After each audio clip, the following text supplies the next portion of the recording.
This is really weird. On the same day that the stock market sets a new record, the Dow Jones Industrial Average closing at 15,056, that is, a conservative group floats the idea of impeaching President Obama because he wrecked the stock market. Is there any credibility left at this point to these attacks? Well, I mean, I guess if what they mean is they want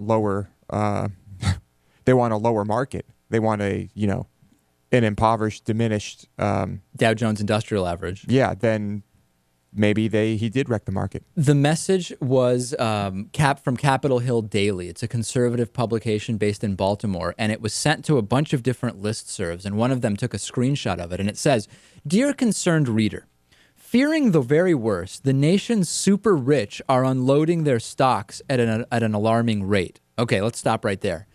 If that's true, then the near doubling of the Dow Jones Industrial Average under President Obama must be that for every dollar in stocks that the rich are selling, the poor are buying $4.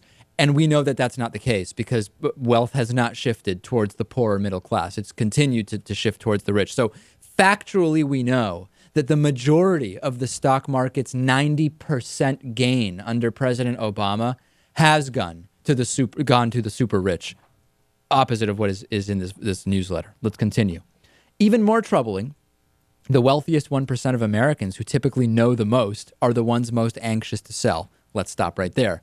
What evidence do we have that the wealthiest 1% of Americans know the most or are the smartest? We don't have any evidence of that. And in fact, many people would argue that it's those controlling the money of the wealthiest 1% who actually, quote, know. And really what anyone can know is really kind of up in the air. Right. So we're talking about, hedge fund managers? And then it continues. You see, Obama just allowed 13 new tax increases to further slow the economy, wreck the stock market, and make it even harder on the 12 million Americans already looking for work.